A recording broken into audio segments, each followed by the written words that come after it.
एक जंगल में एक शेर रहता था। गीदड़ उसका सेवक था। जोड़ी अच्छी थी। शेरों के समाज में तो उस शेर की कोई इज्जत नहीं थी, क्योंकि वह जवानी में सभी दूसरे शेरों से युद्ध हार चुका था। इसीलिए वह अलग थलग रहता था। उसे गीदड़ जैसे चमचे की सख्त जरूरत थी, जो 24 घंटे उसकी चमचागिरी करता रहे। गीदड़ को बस खाने का जुगाड़ चाहिए था। पेट भर जाने पर गीदड़ उस शेर की वीरता के ऐसे गुण गाता कि शेर का सीना फूलकर दुगना चौड़ा हो जाता। एक दिन शेर ने एक बिगड़ैल जंगली सांड का शिकार करने का साहस कर डाला। सांड बहुत शक्तिशाली था। उसने लात मारकर शेर को दूर फेंक दिया। जब वह उठने को हुआ तो सांड ने फा फा करते हुए शेर के सींगों से एक पेड़ के साथ रगड़ दिया। किसी तरह शेर जान बचाकर भागा। शेर शींगों के मार से काफी जख्मी हो गया था।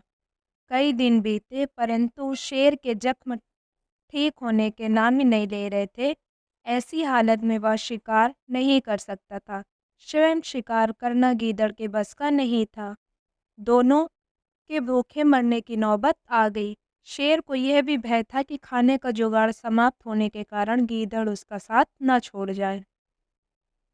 शेर ने एक दिन उसे समझाया, देख, जख्मों के कारण मैं दौड़ नहीं सकता, शिकार कैसे करूं? तू जाकर किसी बेवकूफ से जानवर को बातों में फंसा कर यहाँ ला, मैं उस झाड़ी में छिपा रहूंगा। गीदड़ को भी शेर की बात जच गई। वह किसी मूर्ख जानवर की तलाश में घूमता घूमता एक कस्बे के बाहर नदी घाट पर पहुंचा। वहां उसे एक मरियल सा गधा घास पर मुंह मारता नजर आया। वह शक्ल से ही बेवकूफ लग रहा था।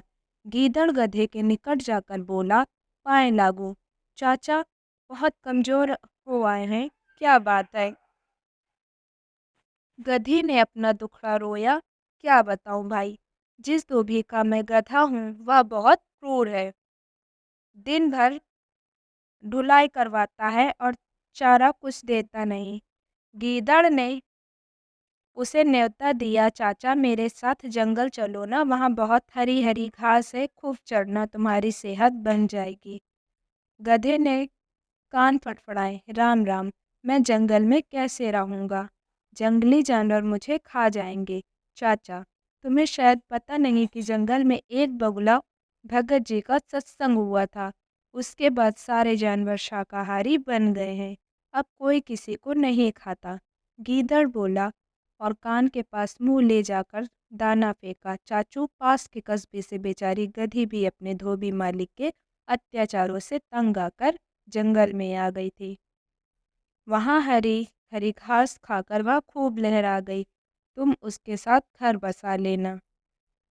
गधे के दिमाग पर हरी हरी घास और घर बसाने के सुनहरे सपने छाने लगे। वह गीदड़ के साथ जंगल की ओर चल दिया। जंगल में गीदड़ गधे को उसी झाड़ी के पास ले गया जिसमें शेर छिपा बैठा था।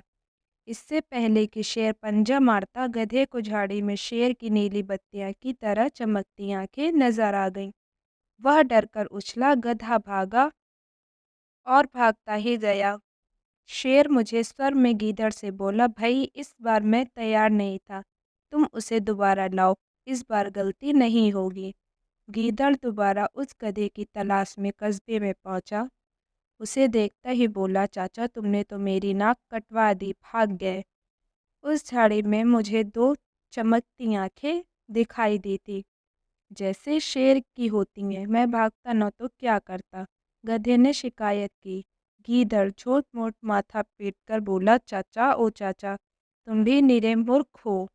उस झाड़ी में तुम्हारी दुल्हन थी, जाने कितने जन्मों से वह तुम्हारी राह देख रही थी।